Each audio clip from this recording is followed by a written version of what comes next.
Muito boa noite. O meu nome é Ana Moreira, eu sou médica. Hoje vamos fazer uma palestra sobre dieta em tempo de pandemia.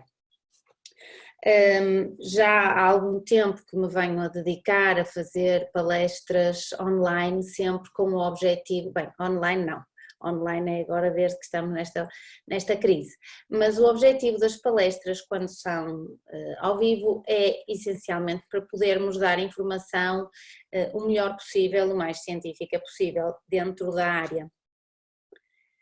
Muitas pessoas nos têm contactado e têm vindo a pedir-nos informações sobre que dieta é que temos de comer agora quando estamos em casa. A lógica é que possamos aproveitar este tempo que estamos nas nossas casas para escolher e privilegiar uma alimentação mais saudável.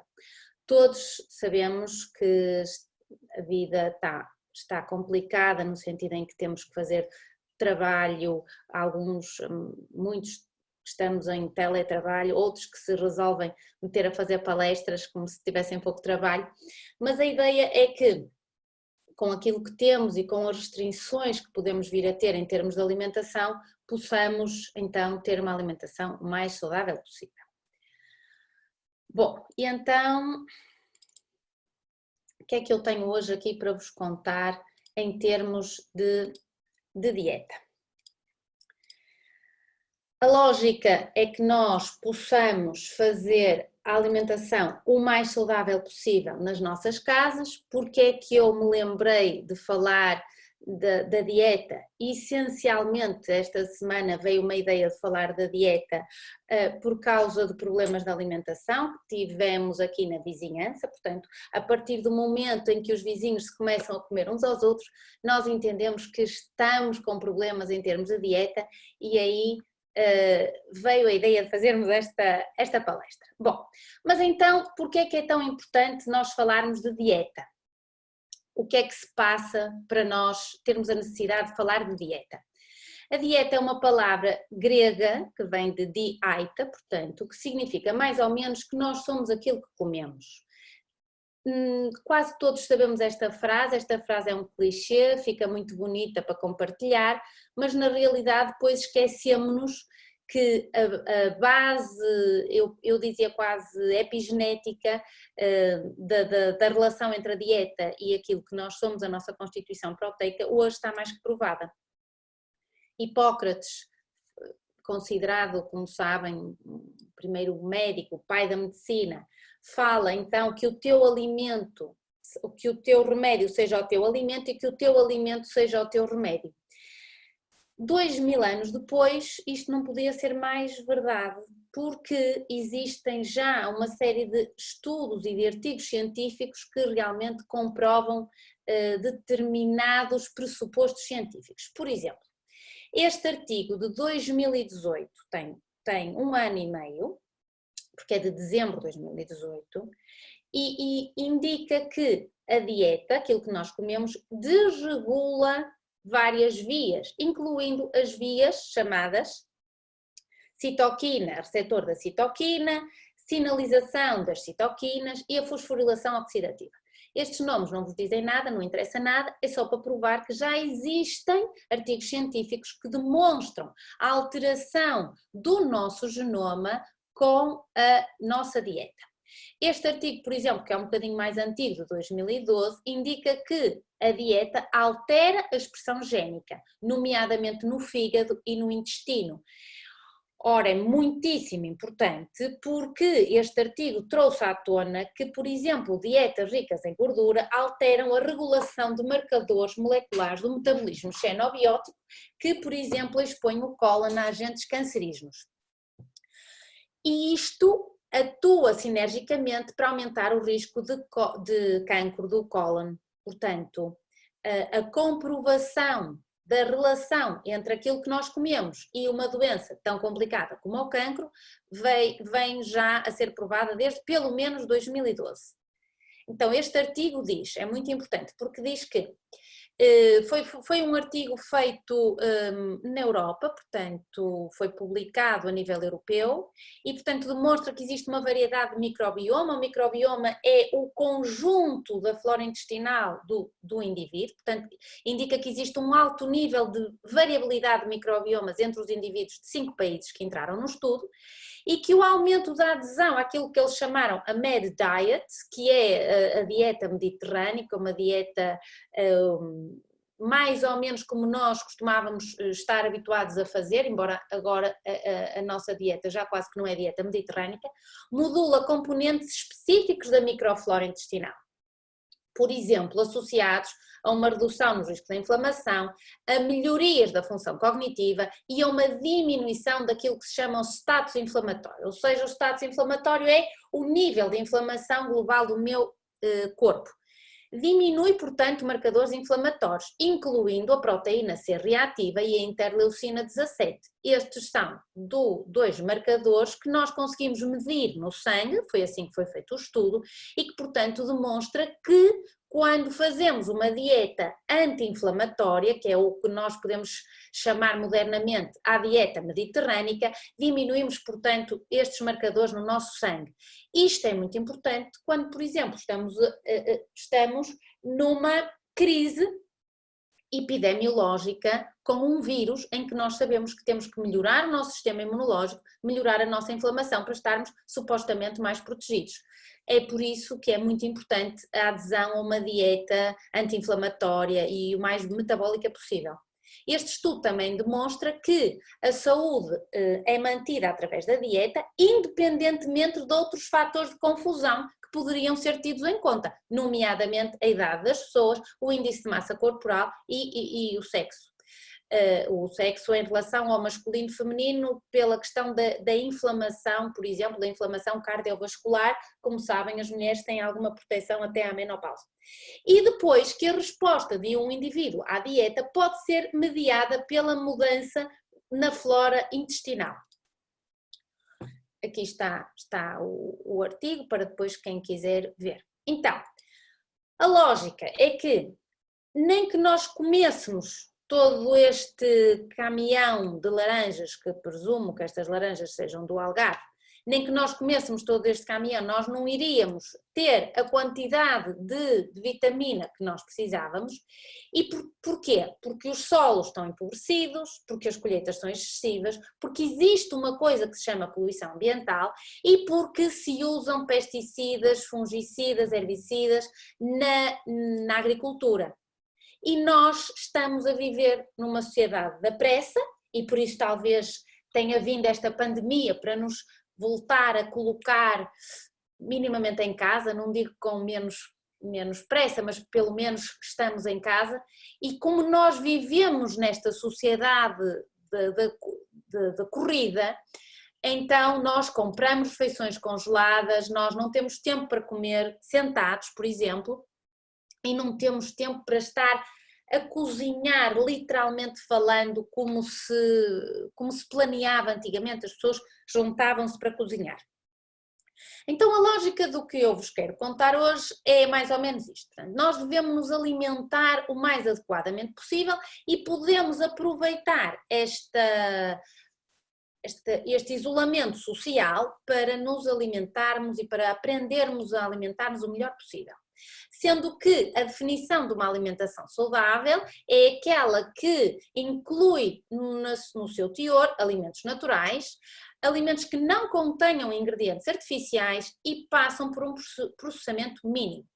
Eu costumo brincar quando falo nisto, que é a questão quando se explica às crianças como é que é uma alimentação saudável, é que a alimentação saudável são aqueles alimentos que não vêm em caixotes, que não vêm embalados, que portanto vêm da terra, como os vegetais, que vêm das árvores, como a fruta, e que vêm do mar ou que vêm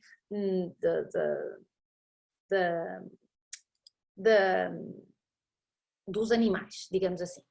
E portanto, este filósofo, que é um senhor chamado Sócrates, um Sócrates muito antigo, disse que se alguém busca obter saúde, pergunta em primeiro lugar se futuramente está disposto a evitar as causas da sua doença. Só depois procura ajudá-lo. Ora, isto é extremamente importante, porque quando nós trabalhamos numa área, como por exemplo a área que eu trabalho, que é uma área que se chama medicina integrativa, na qual nós procuramos ver a pessoa como um todo, para podermos chegar ao ponto onde começou a sua doença, então nós sabemos, e eu já vos mostrei alguns artigos que mostram que se a dieta altera a minha epigenética, significa que com modificações na minha dieta eu consigo literalmente modificar a minha saúde.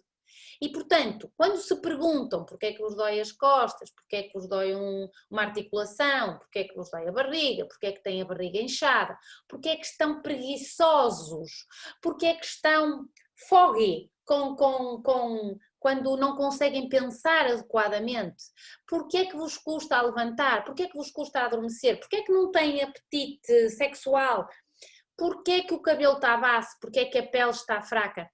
Então, a dieta consegue-nos alterar literalmente uma série de coisas a nível físico, muito importante, mas também inclusivamente a nível emocional. Hoje não vou falar disso, porque hoje é uma mini palestra, portanto eu prometi a mim própria que ia manter as horas, já me estou a alongar. Portanto, a nível emocional, eu também consigo alterar a minha emocionalidade com os alimentos que eu consumo, nomeadamente se eu consumo alimentos muito processados, alimentos muito industrializados, isso vai alterar a forma como eu me sinto do ponto de vista emocional. Portanto, hoje a minha publicidade é para que adotem uma alimentação equilibrada e variada, muito rica em alimentos vivos, alimentos antioxidantes, alimentos energizantes. E quando nós falamos de dieta, que é uma sigla, D-I-E-T-A, na realidade é uma sigla que assusta muita gente, porque a maioria das pessoas acha que dieta não vai fazer dieta porque não quer emagrecer e dieta é para emagrecer, mas a lógica desta sigla é que de facto quando eu digo dieta deve ingerir equilibradamente todos os alimentos. Bonito! Digam lá que não gostaram. Sei que vocês estão a abanar com a cabeça. Bom, então a lógica desta palestra é dizer-vos um pouquinho o que devemos evitar e o que devemos privilegiar.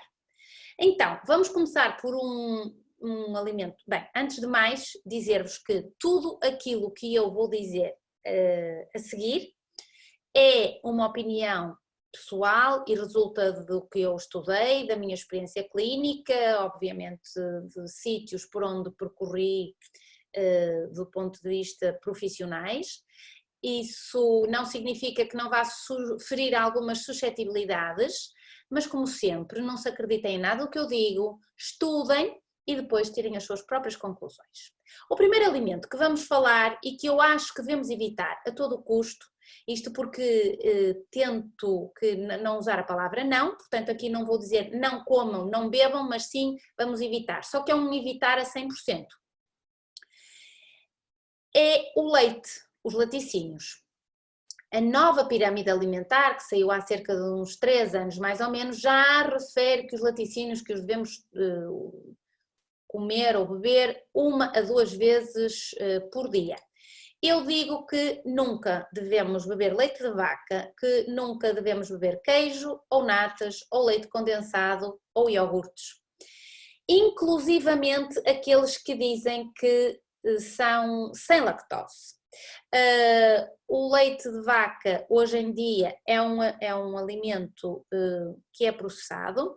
As vacas estão sujeitas a um processamento, nomeadamente em termos de medicamentos, em termos de antibióticos, em termos de hormonas, com restrições em termos do espaço. Se me perguntam, se tiverem uma vaca no quintal que anda livremente, acho maravilhoso que comam a vaca e que bebam o leite da vaca, que vão ordenhar a vaca, mas isso não é a realidade, como sabem. A realidade para a maioria de nós é quando quer beber leite, compra o leite do supermercado, do pacote, é isso que estamos a falar. Portanto, além da intolerância à lactose, na realidade os lácteos contêm uma alta percentagem de gordura saturada e existe uma relação com o risco de desenvolver cancro de ovários e cancro dos testículos. Isto em estudos que foram publicamente feitos e saíram em revistas científicas que eu vos posso mostrar sem problema absolutamente nenhum. Portanto, se me vão perguntar, ou se estão a perguntar, e o cálcio, como é que é o cálcio, como é que é com as crianças, eu digo-vos que os laticínios devem ser substituídos por outros alimentos ricos em cálcio, nomeadamente o tofu, eu particularmente não gosto, mas o tofu apresenta maior quantidade de cálcio do que o leite, e o tofu é rico em proteínas, em fósforo e magnésio, portanto é uma boa fonte de nutrientes. Os brócolos, por exemplo, contêm 400 mg de cálcio em 100 gramas de substância, portanto podemos ingeri-los cozidos ou preferencialmente cozinhados a vapor. É também rico em vitamina A, C e ácido fólico, que é muito importante. Os espinafres contêm 160 mg de cálcio, portanto possuem muitos antioxidantes. Sempre, de preferência, quando falamos na cozedura, falamos em pouca cozedura, portanto ou cozidos a vapor ou na sopa, só pouco tempo de cozedura. As sementes de gergelim também contêm muito cálcio, como veem aqui, 100 gramas de sementes contêm 400 mg de cálcio. Além disso, possuem gorduras insaturadas que ajudam a regular os níveis sanguíneos de colesterol e têm alto teor de fibras, portanto estas sementes, quando consumidas, produzem saciedade. Saciedade significa que vão se sentir com menos fome e, portanto, são bons para algumas dietas de emagrecimento em que a pessoa quer diminuir as calorias que está a consumir. As sementes de linhaça também contêm muito cálcio, além disso são muito importantes em termos da saúde cardiovascular porque são uma fonte de ômega 3, contudo são um pouco calóricas, portanto nós temos que restringir a quantidade de sementes que consumimos, e o grão de bico que por cada 100 gramas de alimento contém 120 mg de cálcio. As sementes de chia, que são ótimas, além disso são protetoras do ponto de vista cardiovascular, são muito boas em termos imunológicos, têm magnésio, ajudam, portanto, se tiverem queimbras e ajudam no funcionamento do sistema nervoso, além de que também são ricas em ômega 3, em fibras, em ferro e em proteínas. A aveia também é rica em cálcio, além disso a aveia é muito importante para ajudar aquilo que nós chamamos o colesterol LDL, é o colesterol oxidado, aquilo que vulgarmente se chama o colesterol mau. E depois um alimento que é muito típico de Portugal, que é a sardinha. A sardinha por cada 100 gramas contém 500 mg de cálcio, é de muito fácil digestão, além disso também é muito rica em ômega 3 e em vitamina A e em vitamina D. O cálcio é muito importante, sem dúvida, para a manutenção de um estado de saúde, mas os lácteos não são a melhor fonte de cálcio que nós temos. Portanto, resumidamente, existe uma crença que o leite é um alimento completo, mas na realidade o leite é um alimento com reduzido teor de vitaminas. O leite contém uma quantidade de cálcio inferior a outros alimentos e o cálcio que contém o leite nem sempre é biodisponível. E de facto, na experiência clínica mostra-nos que o leite é o principal responsável porque provoca uma série de reações estaminérgicas no nosso organismo pelas alergias, as vulgares alergias sazonais. Portanto, é muito simples. Não se acreditem em nada o que eu digo, façam uma experiência, estejam 2 meses sem beber leite ou sem consumir algum derivado lácteo e vejam a diferença que sentem no vosso corpo. E agora perguntam-me, além de todos estes alimentos que eu vos falei para substituir o cálcio, se é que isso vos preocupasse, aconselhamos então a habituarem-se às bebidas vegetais, quer sejam bebida de amêndoa, quer sejam bebida de aveia, a de espelta, a de arroz, a de milho, preferencialmente de agricultura biológica, ok? Portanto, primeira coisa, muito importante, eliminarmos os lácteos da nossa dieta. Depois, segunda coisa muito importante, ou primeira, dependendo do que estivermos a pensar, por exemplo, em termos de inflamação, sem dúvida que os açúcares são o pior, nós devemos a todo custo evitar aquilo que se chama açúcar branco. Devem ter a noção que o açúcar está presente em quase todos os alimentos.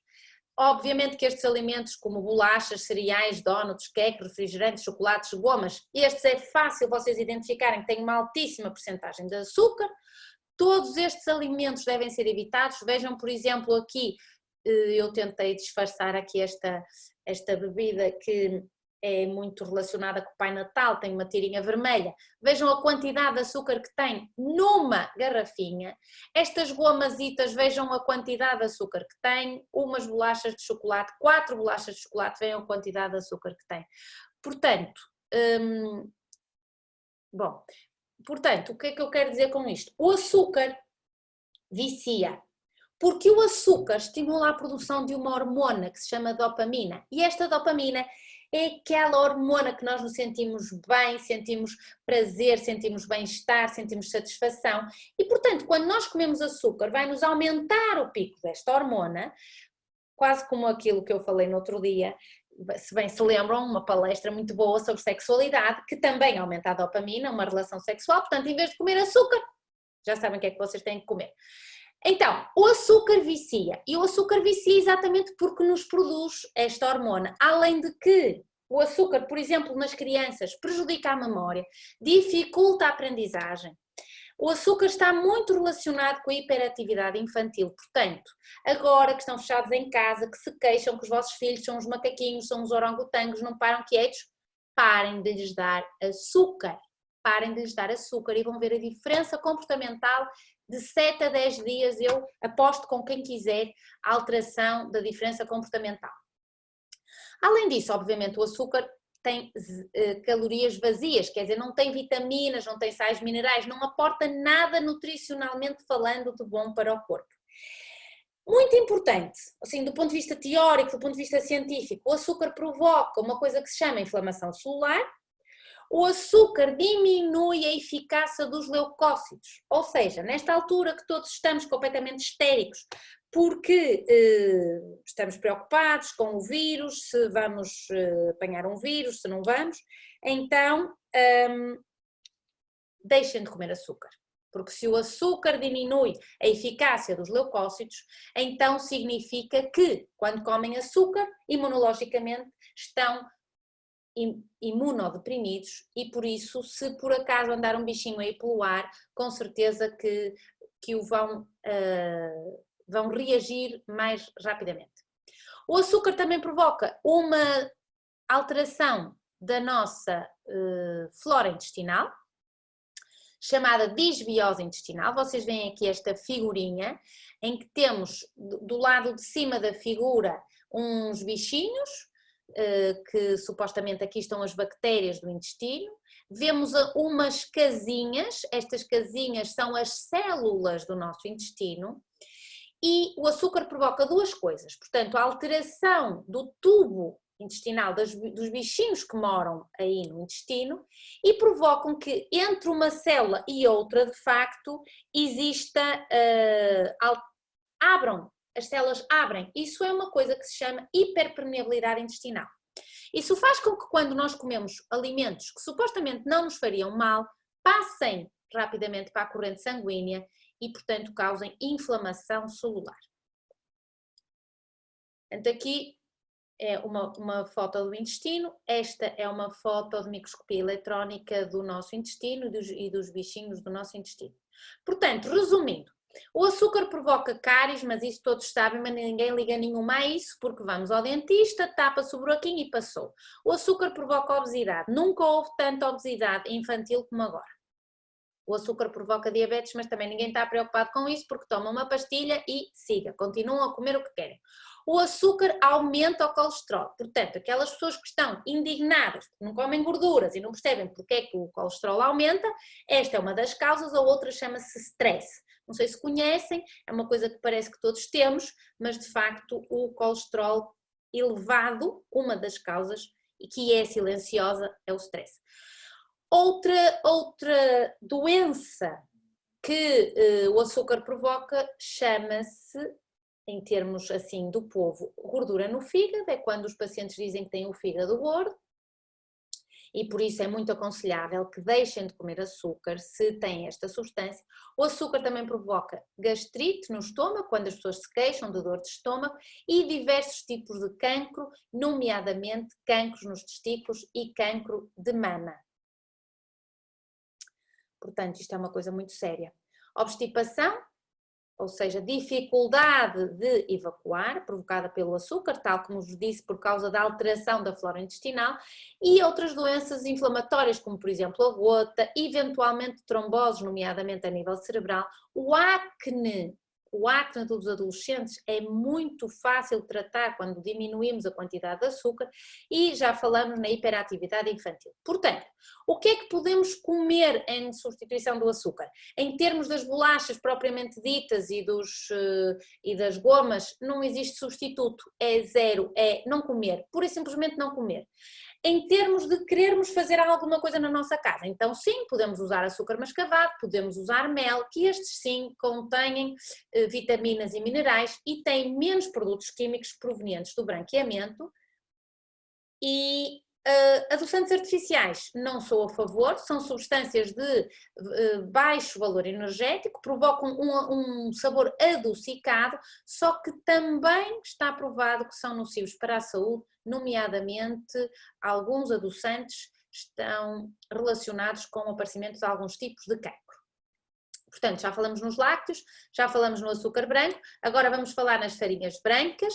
Portanto, vamos evitar as farinhas brancas, ou seja, quando falamos da farinha de trigo, quando falamos da farinha de centeio, vamos evitar a farinha refinada, porque há uma sobrecarga de trigo na alimentação moderna, nomeadamente a intolerância ao glúten, e depois o trigo existe mascarado em muitos alimentos, nomeadamente as salsichas. Portanto, como nós comemos trigo praticamente desde que nascemos, então aquilo que eu vos aconselho é, durante 2 meses, substituam o trigo. Essencialmente estamos a falar do trigo refinado, mas eu aqui diria qualquer tipo de trigo, ou seja, o trigo integral, por outro cereal, por exemplo, camuta, espelta ou trigo sarraceno. Evitar, portanto, o trigo e o centeio durante uns 2 meses para fazer uma alteração imunológica da mucosa intestinal. Essa é a explicação.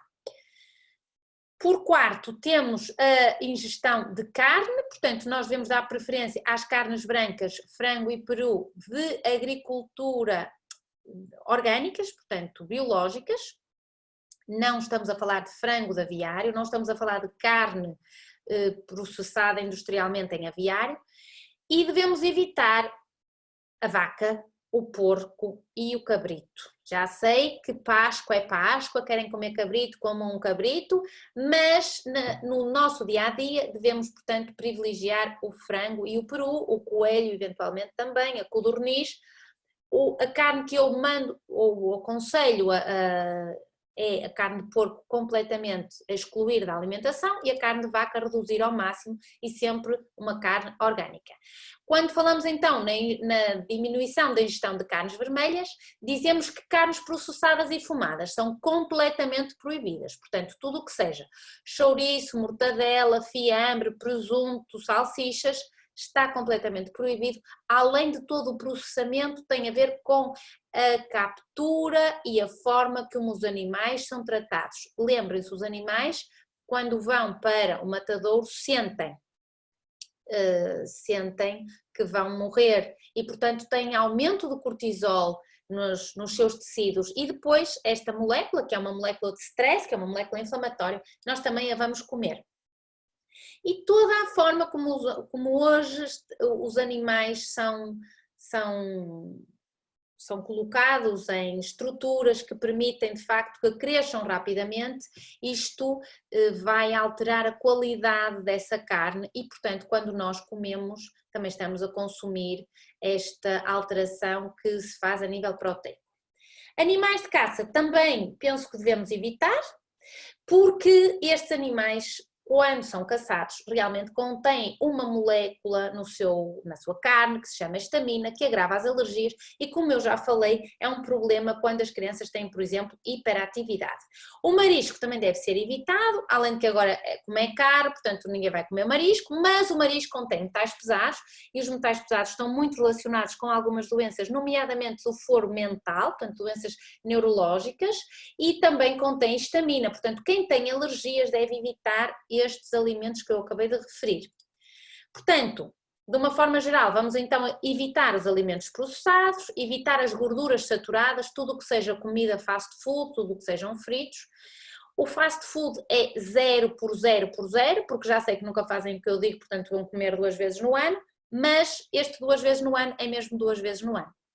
E quando estamos a falar de crianças, estamos a falar exatamente da mesma coisa. Portanto, nós é que criamos o hábito de, quando vão ao shopping, as crianças podem comer uma alimentação fast food, então não vamos ao shopping. Agora ninguém morreu porque não vamos ao shopping, está tudo metido em casa, portanto, a não ser que peçam comida fast food para casa, à partida, supostamente deveríamos estar a comer melhor. E daí também, volto a dizer, fazermos esta palestra para dar algumas orientações nesse sentido.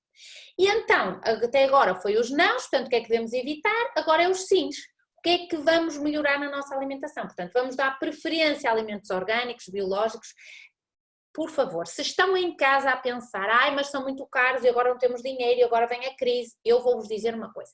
Enquanto não houver massa crítica para estes alimentos serem consumidos pela maioria da população, não vamos fazer pressão económica para que também desçam os preços.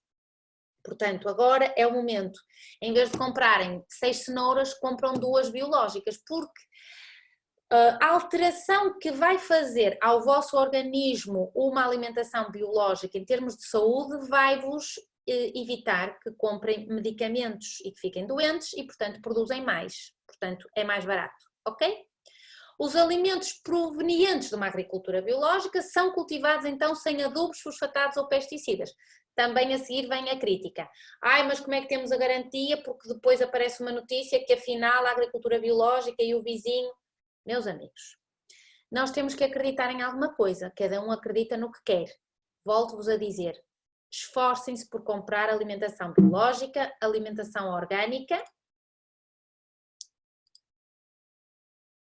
Estes alimentos não contribuem para a contaminação dos solos, das águas ou da atmosfera, têm um sabor muito melhor. Se fecharem os olhos e comerem um morango, bem, o morango então nem sequer vale a pena falar, porque se não for biológico, não aconselho a comer nada, zero. Morangos e tomates, por exemplo, só biológicos. Mas, portanto, o que é que eu estava a dizer? Porque como as laranjas, por exemplo, também são biológicos, porque como são alimentos que crescem e chupam muito a água do solo, então os pesticidas diluem-se mais. Por isso, estes alimentos, quando são biológicos, têm um sabor muito mais rico. 3 ou 4 morangos biológicos têm que ser mais caros que 10 morangos não biológicos, porque também são muito melhores. Porque estes alimentos não têm herbicidas ou fungicidas ou inseticidas e acreditem no que eu digo, e se não acreditem, acho muito bem que não acreditam, mas vão procurar. Já existem imensos artigos que relacionam a quantidade de pesticidas que nós temos no nosso corpo, sim, porque nós comemos e armazenamos estes pesticidas no nosso corpo e precisamos entre 2 meses a 1 ano para eliminá-los, 2 meses a 1 ano para eliminar os pesticidas do nosso corpo, com uma dieta de exclusão e com alimentação que favoreça a desintoxicação da matriz extracelular. Estes alimentos estão relacionados com cancro, alergias ou infertilidade. Então, quando pensamos nestas doenças consideradas da moda, porque são muito frequentes, então temos que ter cuidado e privilegiar uma alimentação orgânica. Os contaminantes que estão dissimulados têm efeitos prejudiciais no nosso organismo, nomeadamente a nível celular. Bom, então, em termos de fruta, devemos ingerir pelo menos 3 peças de fruta por dia, principalmente quando se trata de crianças. A fruta deve ser comida fora da refeição, a fruta não deve ser comida no fim da refeição, a fruta não deve ser comida ao fim do dia, porque vai nos provocar fermentação. A fruta pode ser comida ao jejum, a meio da manhã, a meio da tarde ou antes do almoço. A partir do fim do dia já não devemos então comer fruta. Não vamos comer fruta em calda e obviamente que a fruta também deve ser comida da agricultura biológica. A fruta pode ser o ananás e a papaya, podem ser comidos depois da refeição porque contêm enzimas que vão ajudar na digestão. Caso contrário, não vamos comer fruta depois da refeição. Os vegetais, já todos sabemos que devemos comer muitos vegetais, mas esquecemos como é que os podemos comer. Portanto, podemos comer crus, em saladas, cozidos, salteados, assados, estufados, ao vapor, em sopa, em sumos, muito importante, comer vegetais em sumos.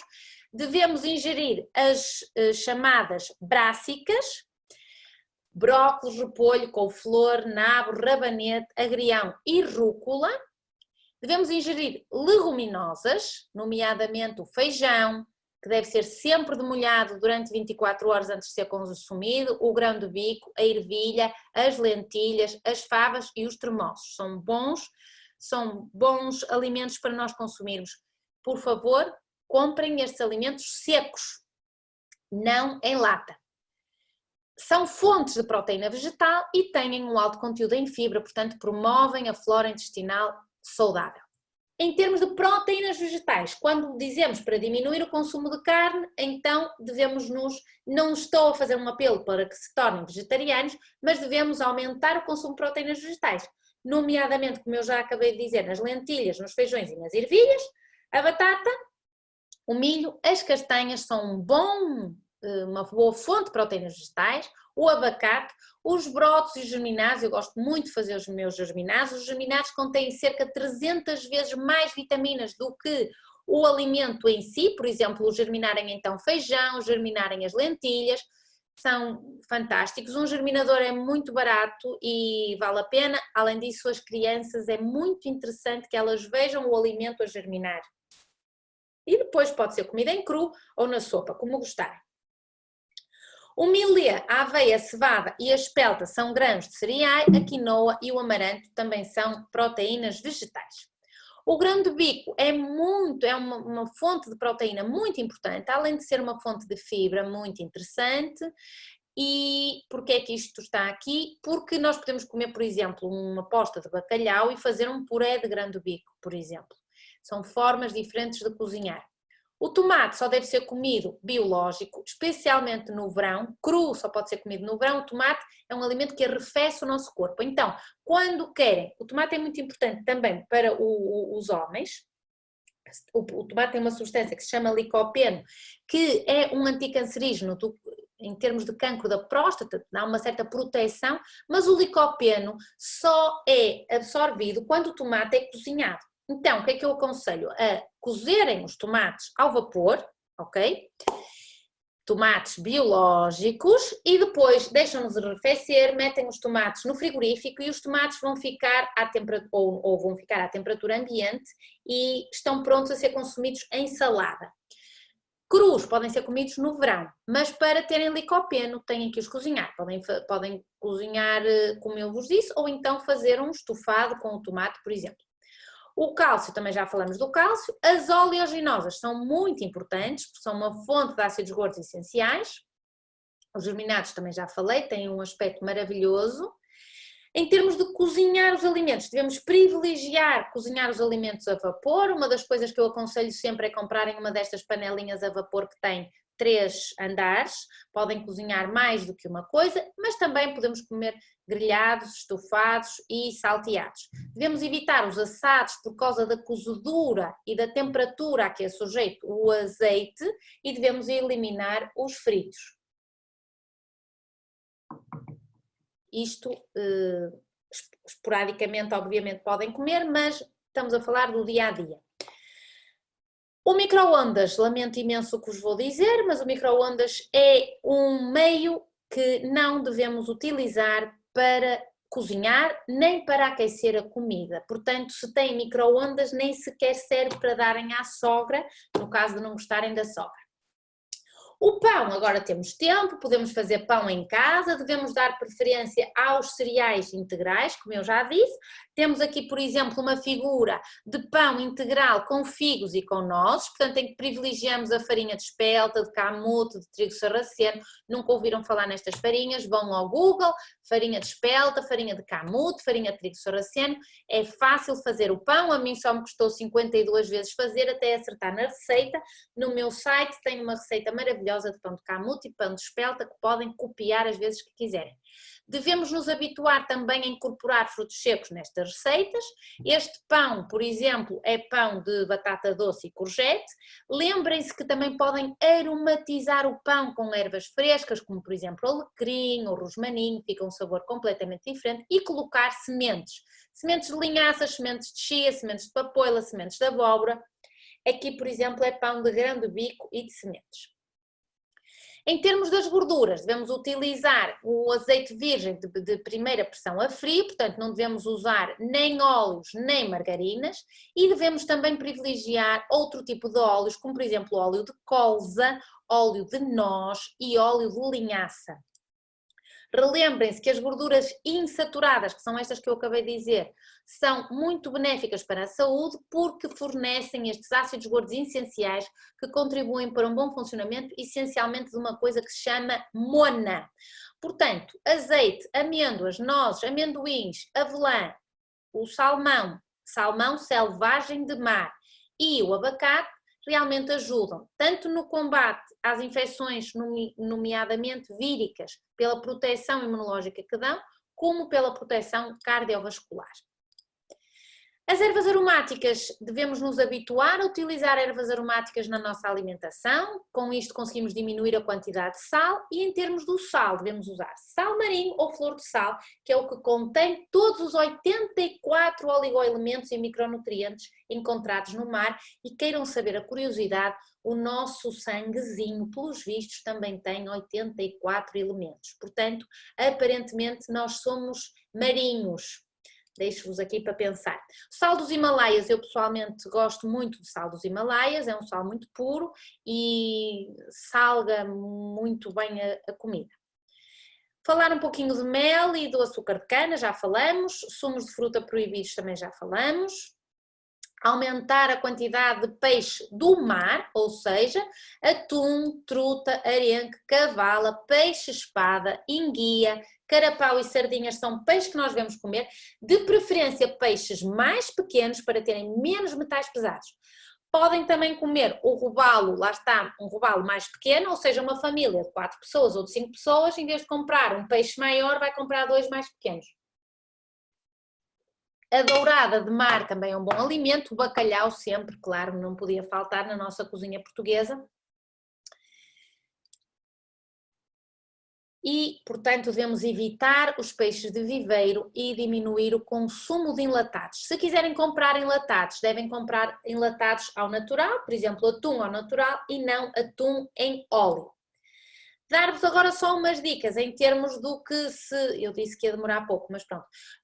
Rapidamente dar-vos umas dicas para a cozinha, portanto não devemos utilizar as panelas de Teflon, por causa de um composto que está aqui que se chama ácido perfluoroctanoico, mais conhecido por POFA. Então devemos cozinhar com panelas ou tachos de ácido inoxidável, ferro fundido, barro, vidro ou esmalte de qualidade. Devemos evitar os alimentos que sejam embalados em plástico ou enlatados. Quando vão conservar os alimentos, se o alimento estiver quente, nunca, jamais, em tempo algum, meter em taparoeiros de plástico, portanto, utilizem taparoeiros de vidro. E devemos evitar os alimentos enlatados ou em recipientes de plástico e ter muito cuidado, por exemplo, com as garrafas de plástico, os biberons. Existe um composto que se chama bisfenol A, que existe, como eu acabei de dizer, nas garrafas de plástico e nos biberons. Portanto, qual é o problema disto? É que quando este composto está no revestimento das garrafas de plástico e está, por exemplo, sujeito à luz solar, passa para a água e nós vamos ingerir este composto chamado bisfenol A. Quando nós aquecemos o biberon para dar o alimento ao bebê ou à criança, também estamos a permitir que o bisfenol A que existe no plástico do biberon passe para o leite.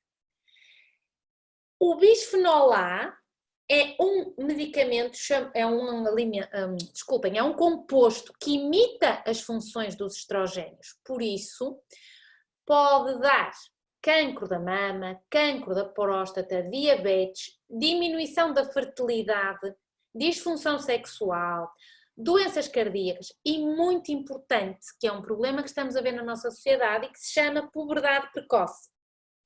Hoje em dia, as meninas estão a ter a menstruação cada vez mais cedo e os meninos estão a ter aparecimento de caracteres sexuais secundários cada vez mais cedo. E isto também se deve a estes compostos que vão mimetizar hormonas sexuais e que, portanto, vão acelerar todo o processo de puberdade. Não devemos utilizar utensílios de alumínio na cozinha, porque este metal é tóxico e pode ficar armazenado. Depois, em termos da água, a água é muito importante para o funcionamento do organismo. Lembrem-se sempre de beber cerca de 1,5 litros de água por dia. A água é o principal componente do corpo humano. 70% do nosso corpo é água e o cérebro, por exemplo, é 75%, o pulmão é 86%, inclusivamente um dos truques com esta situação da pandemia é exatamente que nos possamos manter hidratados, ter as mucosas hidratadas, exatamente para não haver a adesão do vírus à mucosa. E, portanto, 70% do corpo é água e muitas vezes ouço isto que é, então 70% do corpo é água, não sou gordo, sou apenas inundado. Eu amei esta anedota. Bom, então, para nos inundarmos, lembrem-se que devemos beber a água fora das refeições. A água durante a refeição não conta para a hidratação e se têm necessidade de beber água durante a refeição, significa que estão a comer muito depressa. Em jejum devemos beber água, porquê? Porque quando nós dormimos existe um colapsamento das paredes do intestino. Portanto, quando eu de manhã bebo água, eu vou hidratar toda esta mucosa intestinal antes de ingerir algum alimento sólido. Portanto, aquelas pessoas que bebem um cafezinho e tomam um cigarrinho de manhã, nem vos posso dizer como é que estará o vosso intestino. Um conselho muito barato para se manterem saudáveis é exatamente beber água ionizada. O que é a água ionizada? A água ionizada é uma água que é fervida durante 15 a 20 minutos e vai se carregar com íons negativos. Portanto, quando existe aquele borbulhar da água, a água está-se a carregar com íons negativos. Estes íons negativos, quando nós bebemos esta água, vão se juntar, vão chupar os íons positivos, que são aqueles íons que causam a nossa oxidação celular e, portanto, vão ser coisinha positiva com coisinha negativa e vão ser eliminados, então, pelo xixi. Portanto, este é um método muito barato, muito fácil de eliminar toxinas. Mas para que isto resulte, a água deve ser bebida morna durante o dia. Portanto, vocês podem ferver a água, deixam borbulhar 20 minutos, metem num termos e vão bebendo durante o dia. Quando nós falamos em água, nós não falamos em água com sabor. Portanto, meus queridos ouvintes, se vocês querem ter água com sabor, façam água com sabor. Arranjem um jarro e coloquem menta, rodelas de limão, alecrim, rodelas de laranja, gengibre, alho, o que vocês quiserem. Não comprem, por favor, garrafas de plástico com água com sabores. Já para não falar que refrigerantes não é água, volto a dizer o que disse a semana passada. Quando alimentamos as nossas plantas, que temos um vasinho em casa, pomos-lhe água, porque é que damos refrigerantes aos nossos filhos? Ou porque é que bebem refrigerantes, melhor dito? Nem é para os filhos, é para vocês. Porque é que bebem refrigerantes? Sumos, sim, podem beber sumos, os sumos devem ser funcionais, isso quer dizer que os sumos também devem ter vegetais. Os sumos devem ter mais vegetais do que fruta e devem ter alguns superalimentos, como por exemplo a clorela, a spirulina, a maca, são substâncias que nós podemos colocar a estes sumos funcionais. Devemos moderar o consumo de bebidas alcoólicas, devemos evitar beber café, já sei que ficam muito zangados comigo quando eu digo isto, mas não devemos ter vícios. Portanto, se bebem café todos os dias, se só acordam quando bebem um cafezinho, lamento, mas são viciados em café. Portanto, estejam 2 meses sem beber café e a seguir bebam um café, no outro dia não bebem e assim conseguem controlar que um vício deixe de ser um vício e passa a ser só um prazer esporádico. Evitar os alimentos que contenham aditivos alimentares, portanto, estes aditivos alimentares são substâncias que são adicionadas aos alimentos para dar uma cor, para dar um sabor, para que os alimentos conservem por mais tempo e, portanto, devemos evitá-los ao máximo. O que é muito importante neste momento em que estamos enclausurados em casa? É termos horários para as refeições, ou seja, assim como ao estarmos em casa, devemos ter horários para deitar rigorosos, devemos ter horários para levantar mais ou menos rigorosos, também devemos ter horários para comer. Portanto, nós devemos ter 3 refeições principais e podemos ter 2 refeições secundárias. O ideal era que só comêssemos 3 vezes por dia. De preferência, só devíamos comer 2 refeições por dia. Devíamos fazer jejum desde a hora do jantar, e o jantar deve ser leve, o jantar deve ser no máximo até às 7, 7h30 da noite, e portanto até às 8 horas do dia seguinte nós devemos fazer jejum. Isto para fazer 12 horas de jejum, chamado jejum intermitente. Vamos falar na sexta-feira, na palestra que vamos falar sobre o sistema imunitário e como nos prevenir dos vírus, e não só da bicharada toda, mas principalmente dos vírus. Então vou-vos falar um pouquinho deste jejum. Portanto, o jejum, no mínimo 12 horas de jejum. Fora destes horários, não devem petiscar. Petiscar afeta o metabolismo. 2 horas antes de dormir, não devem comer, porque quando comemos antes de dormir, o sono é pior, aumentam de peso, afeta o sistema digestivo e, portanto, o fígado vai ter mais dificuldade, porque o fígado, quando já deveria estar a iniciar o processo de desintoxicação, vai ter que estar a lidar com a digestão. Uma coisa muito importante é o mastigar corretamente e o mastigar lentamente, porque nós devemos mastigar cada garfada cerca de 15 a 20 vezes. Eu costumo dizer para pousarem os talheres em cada mastigação para poderem mastigar corretamente, porque quando mastigam produzem saliva e estas enzimas digestivas que existem na saliva são aquelas que vão estimular o pâncreas e, portanto, ajudar à refeição. Devemos comer sentados à mesa, então mais agora que estamos em casa, devemos comer tranquilamente, sem pressa, nunca devemos comer de pé e devemos comer devagar. Não, isto é o exemplo do que não devemos comer. Não devemos comer a ler, não devemos comer a ver televisão, não devemos comer a olhar para o telemóvel. Devemos comer a olhar para as pessoas que estão à nossa beira. Devemos comer a conversar, não é olhar para a televisão. E se não estão com ninguém, comam a olhar para a comida e comam com os vossos pensamentos. Nunca comam a ler, não comam a olhar para o telemóvel, não comam a olhar para a televisão, porque quem come primeiro é o cérebro e o cérebro tem que processar a comida que está a comer. O cérebro vai dar a ordem de que enzimas deve começar a mandar produzir quando nós estamos a olhar para a nossa comida que estamos a comer.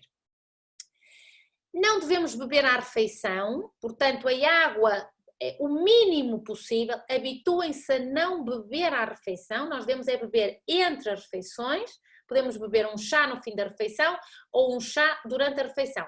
Água ou, enfim, estamos aqui a falar no vinho, obviamente que somos um país produtor de vinho e, portanto, podem acompanhar a refeição com um vinho, mas aqui o truque é, não devemos beber muito à refeição porque deve ser mínimo para emulsionar os alimentos. Nós devemos emulsionar os alimentos com a saliva e para isso temos que os mastigar.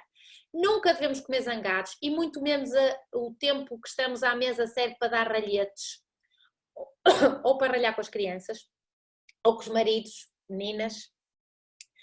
Devemos reservar 30 minutos para as grandes refeições e se acham que comem muito depressa, então comam num prato de sobremesa, por exemplo, nem que se sirvam 2 vezes, porque vão ter a sensação de saciedade melhor. E depois um conselho, principalmente agora que até estamos a fazer as compras por internet, nós devemos fazer as compras sempre depois de comer, para não termos a necessidade de comprar por impulso. Então, vou-vos dar agora muito rapidamente uns exemplos de umas refeições saudáveis. Por exemplo, o pequeno almoço pode ser uma peça de fruta, um copo de bebida vegetal, um chá de ervas, uma fatia de pão caseiro, ou com azeite, ou com pasta de azeitona, ou com pasta de abacate, ou com pasta de amêndoa, por exemplo. Podem comer papas de aveia, podem deixar a aveia de um dia para o outro, aquilo que se chama aveia do overnight, feita com bebida vegetal e canela. E à meia da manhã podem comer uma salada de fruta com frutos secos. E também, por exemplo, uma peça de fruta acompanhada de um purê de milê, é muito fácil de fazer, está no nosso site. Pão integral com manteiga de amêndoa ou de sésamo e granola, por exemplo, um bocadinho de mel, uma tosta de arroz com manteiga de amendoim, um bocadinho de compota caseira e morangos biológicos, uma tosta de milho, embora não seja muito adepta do milho, mas pronto, para variar, com uma pasta de abacate, por exemplo, uma rodela de tomate e sementes. O almoço, vejam como é que devia ser o prato, portanto 50% dos vegetais deviam ser crus e cozidos, 25% só proteína, tanto proteína animal como proteína vegetal e 25% hidratos de carbono. Existem, por exemplo, vejam este prato, robalo a vapor com batata doce assada e puré de brócolos, tem ótimo aspecto. E uma sande de pasta de abacate e rebentos com tofu grelhado e pão de centeio, ou um pão integral com pasta de abacate e coentros, salmão fumado e ovo escalfado. O ovo pode ser consumido desde que seja ovo orgânico. Isto são exemplos de marmitas que podem fazer, agora ninguém está a fazer marmitas, aqui novamente repetimos o lanche e o jantar então o mais leve possível e devemos evitar a carne para limitar a putrefação da flora intestinal. Não devemos comer depois do jantar, o jantar já deve ser leve, devemos estar 12 horas de jejum, o que sim podem consumir é um chá sem açúcar nem adoçante. Portanto, é a nossa saúde, é a nossa escolha, a forma como nós queremos ter o nosso corpo depende daquilo que comemos, nós somos aquilo que comemos sem dúvida absolutamente nenhuma e em termos de uma dieta para nós estarmos com mais saúde imunologicamente falando, portanto para prevenir uma doença infecciosa, eu costumo explicar aos meus pacientes que é uma dieta hipoalergénica, é uma dieta anti-inflamatória e é uma dieta metabólica no mínimo durante 6 semanas. Tem aqui alguns artigos, exatamente por causa desta situação da pandemia que todos ou a maioria, estão com medo do vírus. O zinco é um elemento essencial na imunidade para os vírus, como eu já expliquei no outro dia, vamos explicar isto melhor na sexta-feira. O zinco existe em muitos alimentos que podemos consumir, o magnésio, o selênio e a vitamina E, com imensos artigos, isto vamos explicar tudo melhor na sexta-feira. Bom, estamos a acabar a palestra, mais uma vez pedir-vos, e até porque temos feito um esforço para fazer mais palestras, exatamente, as pessoas pedem-nos, bom, uns criticam, como tudo, meus amigos, sabem que se pudéssemos agradar ao mundo todo, o mundo deixava de rodar, portanto, uns criticam que é muita sobrecarga da Ana Moreira, outros como gostam, então a esse eu peço que nos sigam nas redes sociais, principalmente no YouTube. Todos estes vídeos vão ser editados e são colocados no canal do YouTube que eu tenho, penso eu. Bom, e portanto, por favor, subscrevam este canal, que é lá que eles são colocados. Sexta-feira agora passo a publicidade, sexta-feira vamos falar sobre um tema polémico chamado Sistema Imune para Totós em tempos de pandemia. Não porque eu acho que vocês sejam totós e muito menos acho que eu seja totós, a lógica é que se possa explicar descomplicando o que é o sistema imunitário e como é que nós nos podemos proteger para estarmos então com menos medo daquilo que vai acontecer. No domingo de Páscoa resolvemos falar sobre como ser produtivos em teletrabalho, porque já que estamos em casa e já, então para começarmos o pós-Páscoa, para termos aquela sensação de que parece que saímos de casa, vou então tentar vos ajudar a serem mais produtivos nestes dias em que estamos a trabalhar desde casa. Terminamos por aqui a nossa palestra, agradeço as vossas opiniões, os vossos comentários, as vossas sugestões. Abro agora aqui para perguntas. Miguel, ajude-me com as perguntas, por favor. Penso que no Facebook não há perguntas. Vamos ver se eu sei fazer isto.